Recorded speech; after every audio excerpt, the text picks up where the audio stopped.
Welcome back, everyone. We're going to be continuing our discussions on the coronavirus, and today we have with us James Grundvid. He's an investigative journalist, published author, and James, it's real good having you on the show. Joshua, good morning. Good to see you. Give a coronavirus fist bump. There Absolutely, you go. nothing more than that. We're going to be waving at each other pretty soon here. Do the Spock thing. Yeah. And so James and I today, we wanted to talk about some of the news and the headlines and kind of give our own analysis on it. And so James, a few different things happening right now. One is, of course, Italy on lockdown. And the whole country's quarantined. 65 million people started in northern Italy.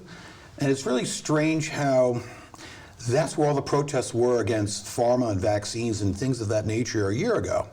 Oh, interesting. And they were flipping the government, and they got very vocal, and lo and behold, out of nowhere, the virus lands in Italy.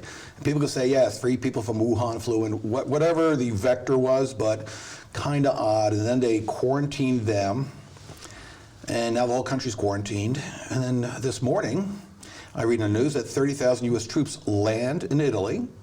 Don't know what the operation's about. They're not saying, of course. And they land without masks. You think the military would be unprepared? What are 30,000 U.S. troops doing in Italy then? I mean, we assume they're doing relief operations. You don't think that's the case? Without masks? I think they're doing something else, personally. Interesting. Yeah, I don't know what it is, but we're going to find out soon enough, I would think.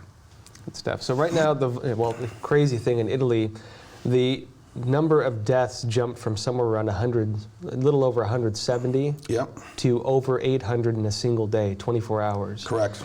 And I think this is going to be, as the virus spreads internationally, I think we're going to really see how dangerous it really is. Because as I've been saying, and I'm sure a lot of you are saying the same thing actually, China's been lying about the numbers. Oh, they lied from day one about the numbers. They lied about the timing. They lied about the severity of the outbreak. They lied about what they had. They knew about this at the beginning of the year, and then it took 3 weeks later, the 20th of January, for Xi to go out. And lo and behold, it took the World Health Organization at least 6 weeks longer than normal, following their own definition, 6-phase, actually it's an 8-phase definition of what a pandemic is. We're in phase 6. We've been in phase 6 for probably 6 weeks, where there's multiple deaths on 2 continents with this virus spreading, infecting new cases, so on and so forth. And it's only yesterday, and what's really odd about yesterday, if I'm going to go off slightly in a deep end, yesterday was the 11th of March. Well, 11 is a Masonic number. So if you're looking, and if you look at Xi with the X and I, he's 11 also. So you have this real odd numerology in here. Is the globalist telling us something? Maybe. But it's also the 9-year anniversary of the Fukushima. So I don't think it's an accident that the World Health Organization chose the March 11th, Wednesday, or they could have said it on Monday or Tuesday or even last week, and yet they chose a specific day. I find that very strange. Yeah, well, it's interesting they took them so long to declare a pandemic, because as you mentioned, technically the pandemic being just an internationally spread epidemic has happened for a long time now. Why did it take them this long? They had a pandemic bond. They raised $475 million in 2017. You obviously have, at that amount of money, you have institutional investors, pension funds, retirement funds, and things, and hedge funds, and things of that nature. You know, those are not the mom and pop investors, and that was coming due in July 2020. Now, if they declared a pandemic 6 weeks earlier, those people would have been burned 6 weeks earlier, and at least these institutions were able to, I would say, hedge some bets, you know, do some write-offs, whatever it is, make money elsewhere, and so it was all about money and nothing to do about pandemic. So I would say a lot of this spreading to the rest of the world is the World Health Organization's fault, almost on an equal level with the Communist Party in China. Why is that? How would you explain that? Well, because they should have called this a pandemic when it was a pandemic, which basically would take us back into, you know, the first week of February or the last week of January, and different things should have been done. So the World Health Organization has been running different modeling conferences around global health security and pandemic preparedness. These are the terms they use. And they're not prepared for any pandemic. They're not prepared for an epidemic. In fact, what does the World Health Organization really do? And we're seeing more or less nothing. So they run around to declare this, declare that, but what are they actually doing? They're not serving the human race, in my opinion. So are they just a political organization that's obviously slanted towards China? Yeah, absolutely they are. So I find that interesting as well. Well, I found that very concerning also, is that they seem to have been agreeing with whatever the Chinese Communist Party was putting out, saying, oh, it looks like China's containing it. Oh, it looks like they're doing... Agile. Cheetos, this famous word, China's agile. I don't know, if you're burning 5,000 bodies a day, so if you look at the city of Wuhan, 11 million people.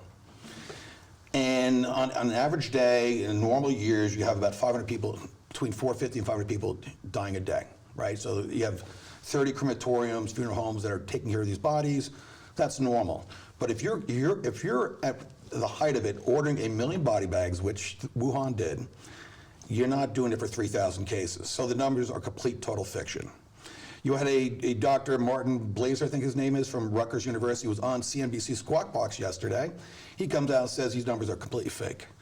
He says the infected are in the millions and the deaths are in hundreds of thousands, and this is true.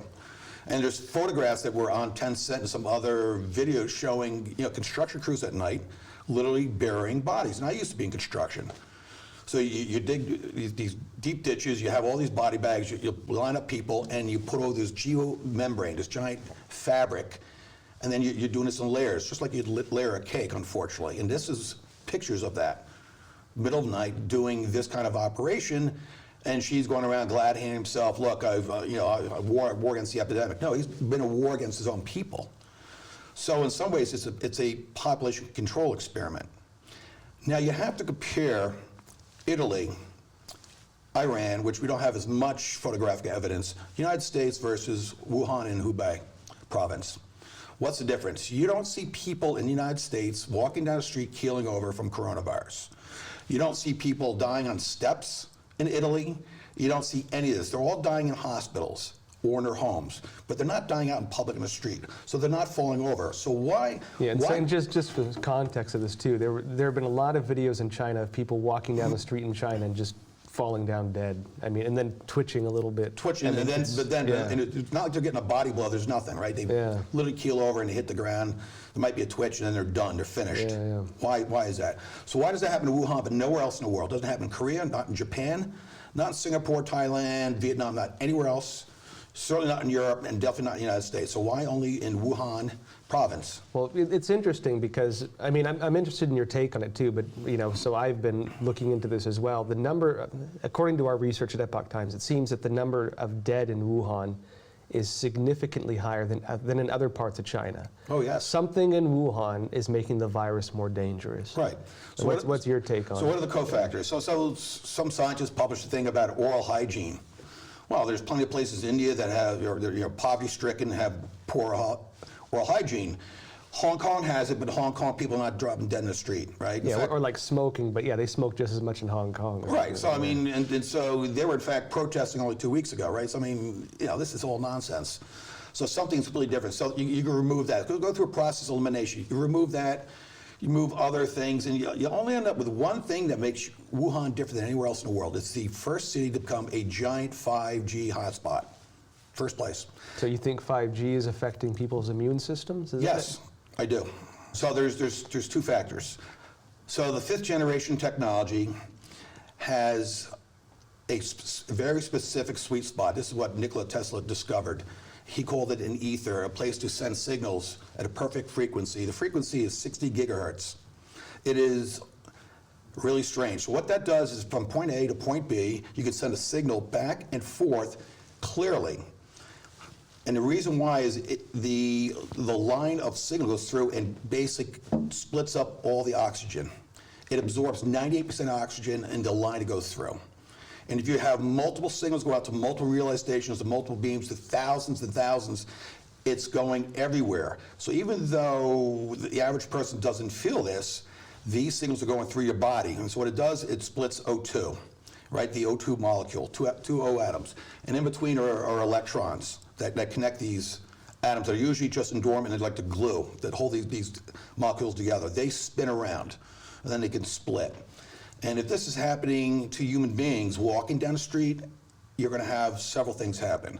At 60 gigahertz, you're going to have your hemoglobin not working normally. You're not going to have oxygen distribution through your red blood cells throughout your entire body not working properly. So if you think of sickle cell anemia, right, being a kind of, a red blood cells is like sort of like a dish, and sickle cell is an open dish that carries oxygen around. Well, here it's complete disruption.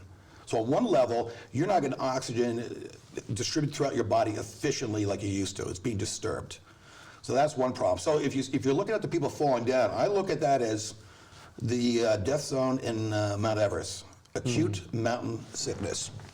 The second part of this, I talked to Dr. Martin Pall, who's one of the experts on 5G in the world, who has presented and warned 3 years ago to the NIH, to Anthony Fauci and Collins, the director there, and warned them that, you know, you have done no biological testing whatsoever on 5G. This is a recipe for disaster. And his take is a microwave. So he's looking at a different end in that each cell is like a little factory. It has its own immune system. It has metals in there for absorption. You have iron, magnesium, you have nickel, and you have zinc in your cells, and they all have a function in each cell. And you got, you know, water, obviously, and all this signals between cells and continuously happens on a daily basis. These cells are disturbed on a voltage gauge or voltage sensors, and so they are disrupted. If you're disrupting the cells in your body, that's impacting your immune system. So even if 5G doesn't wipe out the oxygen in your body, will give you some form of edema as far as, you know, starving your brain of oxygen, it could disrupt your body so much without you really knowing it that your immune system crashes. And if your immune system crashes and then you get the virus, you are that much more vulnerable to having a very bad reaction with the virus. Well, this could make sense. It could explain why things are as bad as they are in Wuhan. One of the reasons being, of course, I think you touched on it, but Wuhan is like ground zero for the Chinese Communist Party's 5G experiments. It absolutely is. Yeah. It was selected as the pilot city. They had 10,000 and recently, yeah. Yeah, 2018, right? And they had 10,000 base stations turned on full by the 1st of January this year, right?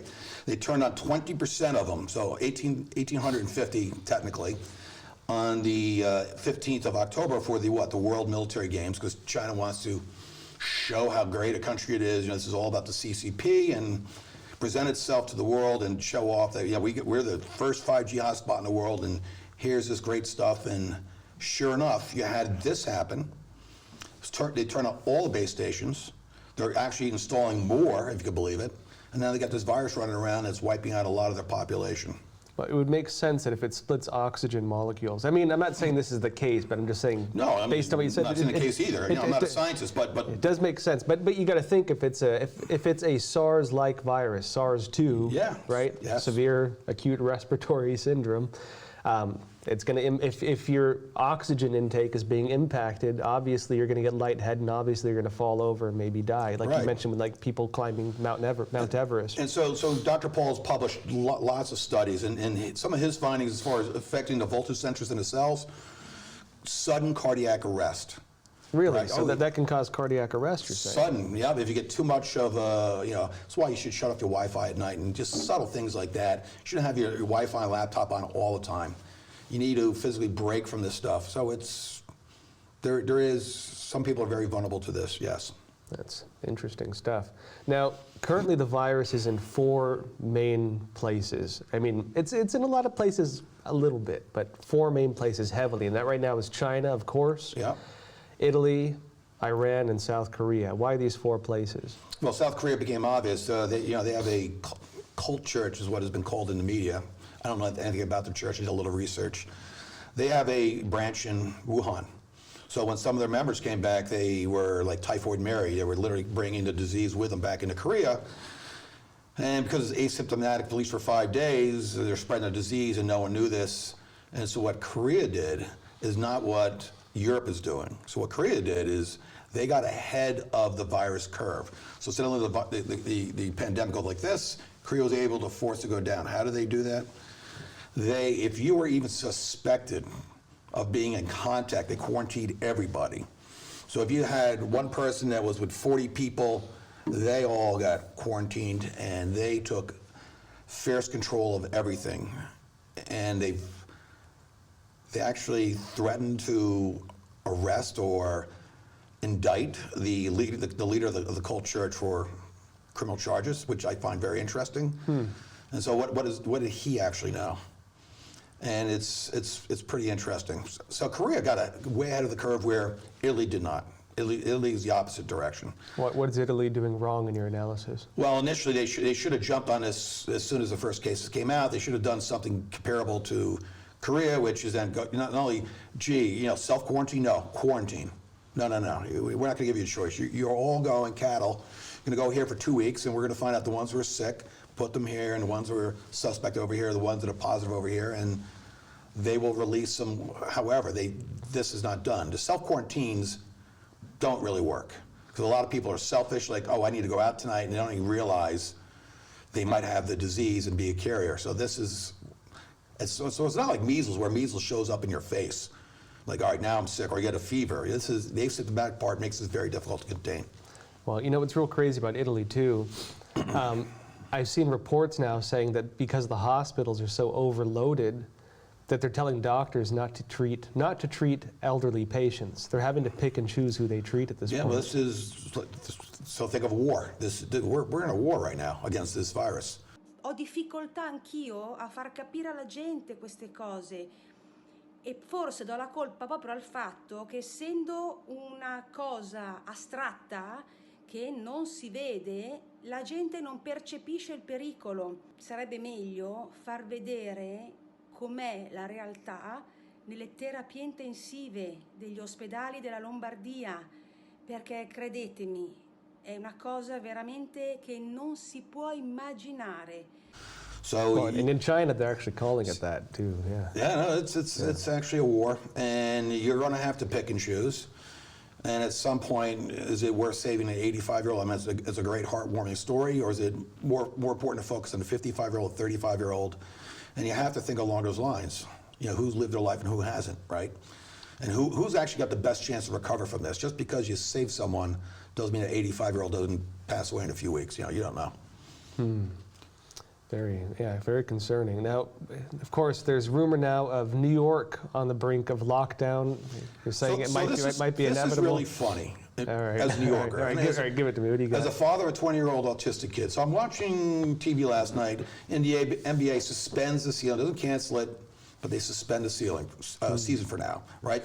So you have that going on. You have Europe being the same night Trump bans travel to Europe, to and from, for 30 days. Smart move, right? Because he doesn't like the fact that Europe never shut down their borders. They're still in this open border mentality. And it's like, no, this is an opportunity for you to quarantine and control the virus, and they never control. And Trump says, I don't trust you anymore. Yeah. So this is a step. He has to now protect America. He doesn't care what happens to Europe. This is how he thinks. So I have a 20-year-old son, and I keep getting messages. My son goes to public school in New York City, special ed. He's autistic. And we keep getting messages that, we're on top of this, Department of Education, we're looking at the coronavirus, or do this, we'll let you know if there's a cancellation. So it's like the Ivy Leagues are closed, NBA is closed, Europe is shut down, but yet New York City public schools are open, and they canceled St. Patrick's Day parade. And the reason for that really is you get a few million people coming from all over the United States into New York City for that seminal event, right? And so that's probably the real reason why they cancel. But they cancel everything, but yet New York's public school systems are open. And I'm like, okay, why? Yeah, I'll tell you what really concerned me is, so they came out and announced that they're going to start cleaning the subway systems, for this virus. They said every 3 days they're going to, clean the seats and stuff. And I'm like watching this, I'm like, every 3 days, I'm like, that's all to take care of this virus. And then it hit me. I'm like, wait a second. Have they not been cleaning the subway seats every 3 days? For the last 100 years? Right? No, they haven't, actually. How often do they clean those things, man? Not often. Not often. There's a lot of subways. I mean, there's a lot of miles of subway tracks. I mean, half joking, too. I mean, I'm wondering how New Yorkers' immune systems are, too. This city's pretty nasty, Part of me thinks New Yorkers, they got pretty good immune systems. So I was on the subway this morning on the way to the studio here, and so I saw two women with wearing face masks, but they had beer hands, grabbing onto these bars. And this virus can be on the bars for 3 days. They've already come out and confirmed it. It can last on the surface for 3 days. Actually, there was a German And report. you have no glasses. There was a German report saying it can stay on plastics for, I think, 6 to 8 days, something like that. Yeah. So, yeah. Yeah, absolutely. And by the way, talking to several doctors from different disciplines, the masks are only good if you're sick. If I got the coronavirus, prevents me from breathing out on people. I've talked to doctors. But if it goes in this way, as Dr. Judy Mikovits talked about last week, it goes into your saliva, it gets concentrated because you breathe in, and then it comes in concentrated into you. So the mask does not prevent you from getting coronavirus. I've talked to doctors too, and they said it doesn't help with anything. No, it doesn't. It helps with your mental well-being. That's what it helps with. But it really does. I had one doctor equate it to like the mask like being like as big as a house, and the particles of the virus being like a baseball. And you got to think how fine is that mask? Can it really block that? No. Not when these are nanoviruses you can't see. Yeah. Definitely not. So I read somewhere else this morning that Huawei, probably at the behest of the Communist Party, says, well, if the United States doesn't behave better with Huawei negotiation, let Huawei come into the United States, we might not give you any more masks. I saw that. That was Global Times. That was that. And I was like laughing when I saw that. That is like only the Communist Party would stoop that low. Well, and get this too. Now, Global Times, a lot of guys like us have been watching China for a long time. We know it's state-run media. We know it's a party mouthpiece. Now it was recently designated, along with 4 other Chinese state-run media, as an official foreign mission of the Chinese Communist Party. So this is an official, fully official Chinese mouthpiece making a threat against the United States in the open online. They had to tweet about it. Totally. Yeah, threatening to withhold medical supplies to America if we take action against Huawei, which is a telecommunications company. What does that have to do with medical supplies? It has nothing to do with that. Yeah.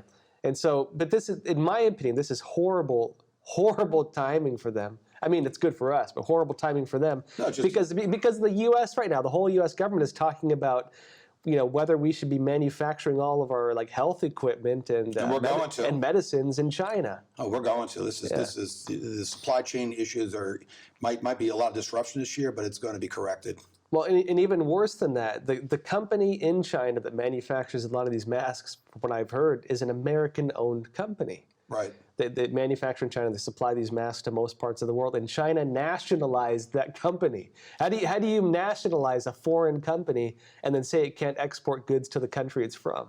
Sure.